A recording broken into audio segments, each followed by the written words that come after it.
आप सबसे इस माह की एक्टिविटी मुलाहिजा कीजिए। हमारे स्पेन, फ्रांस और स्विट्जरलैंड के टूर्स फाइनल हो चुके हैं।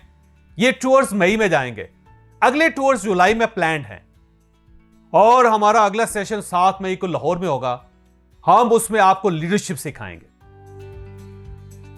एक बार जंगल में एक बैल की एक गधे के साथ बहस शुरू हो गई। बैल का कहना था आसमान का रंग नीला होता, जबकि गधे का असरार था नहीं, आसमान तो सुर्ख रंग का होता।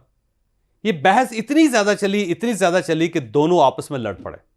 लड़ते लड़ते दोनों बेहोश हो गए और जब उठे तो इन दोनों ने फैसला किया कि हमारी बहस बहुत तवील है और लड़ाई भी बहुत ज्यादा हो रही है, तो हम इस तरह करते हैं कि अपना मुकदमा शेर के पास ले जाते हैं। वो हमारा बादशाह है, वो मेरी बात भी सुनेगा, तुम्हारी बात भी सुनेगा। जो सच होगा उसकी तस्दीक कर देगा और जो झूठ होगा उसको सजा दे देगा। वो दोनों शेर के पास चले गए। बैल ने कहा कि बादशाह सलामत, मैं इसको ये कह रहा हूं कि आसमान नीले रंग का होता है, लेकिन इसका असरार है कि नहीं, ये नीले रंग का आसमान नहीं है, सुर्ख रंग का है।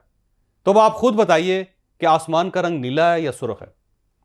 शेर ने सुनने के बाद बैल से कहा कि जरा करीब हो। बैल ऐसे से चलता बादशाह सलामत के पास पहुंच गया। यूं ही वो बादशाह सलामत के पास पहुंचा तो बादशाह सलामत ने बैल को दबोच के नीचे लटाया और उसको फेंटा लगाना शुरू कर दिया। वो उसको मारता जाता था, कहता था यार तुमसे बड़ा बेवकूफ़ कौन है, तुमसे बड़ा बेवकूफ़ कौन है, तुमने ये क्या किया, तुम्हें नजर नहीं आ रहा था, तुम क्या सारा दिन बकवास करते रहे, क्यों लड़ते रहे। तो बैल नीचे पड़ा हुआ था, शेर साहब ऊपर चढ़े हुए थे, बादशाह सलामत तो वहां से उसको पेंटा लगा रहे थे। उसने नीचे लेटे लेटे कहा, बादशाह सलामत आप खुद समझदार आदमी, आप रोज आसमान को देखते हैं, आसमान का रंग नीला है, आपको भी पता है, तो मैं तो यही कह रहा था कि आसमान का रंग नीला है, मैं सच बोल रहा था, आप मुझे ही फेंटा लगा रहे हैं, वजह क्या है। शेर ने ऊपर लेटे लेटे कहका लगाया और कहा, तुम्हें सजा इस चीज की मिल रही है कि तुम जैसा बेवकूफ इस पूरे जंगल में नहीं है जो इस खोते के साथ बहस कर रहा है, जो इस खोते को बात मनवाने की कोशिश कर रहा है। ये याद रखो कि खोते मानते नहीं होते। खोता अगर नीले रंग को सुर्ख कह रहा हो तो उसको चुप करके सुन के वहां से गुजर जाते होते, चले जाते होते हैं। ये बज़ाहिर एक लतीफ़ा है, लेकिन ये जिंदगी का बहुत बड़ा सबक है। जिंदगी में याद रखें कि बहस वहां करनी चाहिए जहां दूसरी साइड पे कोई समझदार आदमी बैठा हो। अगर सामने की कुर्सी पर खोता बैठा हो और वो अपनी बात पे अड़ रहा हो तो फिर आपके लिए बेस्ट सोल्यूशन यही है कि चुप करके सुनें, कान लुपेटें और वहां से चले जाएं, क्योंकि जिंदगी में खोतों के साथ बहस करना इससे बड़ी हमाकत कोई नहीं है। दादा ये याद रखें, जिंदगी में खोतों के साथ बहस नहीं करनी चाहिए।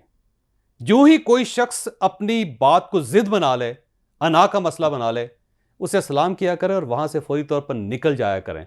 अब एक सवाल यह कि खोते की पहचान क्या है। खोते की एक ही पहचान है कि वो अपनी बात पे अड़ जाता है, और अगर कोई शख्स है, इंसान है और वो समझदार है तो वो अपनी बात पे अड़ता नहीं है। बहस सिर्फ इंसानों के साथ की जा सकती है, खोतों के साथ नहीं की जा सकती। हमारा लीडरशिप का सेशन ईद के बाद 7 मई को लाहौर में होगा। हम उस सेशन में आपको आम आदमी से लेकर बिजनेसमैन तक हर किस्म की लीडरशिप सिखाएंगे। लिहाजा आप अगर जिंदगी में कामयाब होना चाहते हैं तो आप इन नंबर्स पर राब्ता करें और 7 मई को लाहौर में हमसे लीडरशिप सीखें।